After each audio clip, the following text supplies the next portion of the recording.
അധ്യായം 15 32 മുതൽ 41 വരെയുള്ള വാക്യങ്ങൾ. സാബത്ത് ലംഘനം.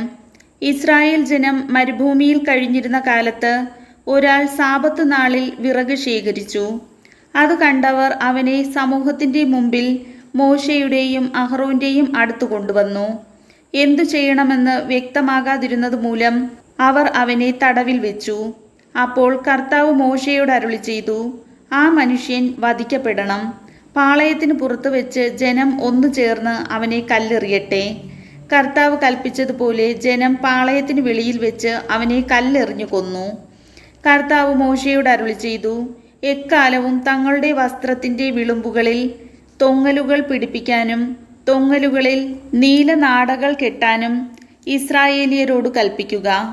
ഹൃദയത്തിൻ്റെയും കണ്ണുകളുടെയും ചായ്വനുസരിച്ച് യഥേഷ്ടം ചരിക്കാനുള്ള നിങ്ങളുടെ പ്രവണതയെ പിഞ്ചെല്ലാതെ കർത്താവിൻ്റെ കൽപ്പനകളെല്ലാം ഓർത്തു പാലിക്കുന്നതിന് ഈ തൊങ്ങലുകൾ അടയാളമായിരിക്കും.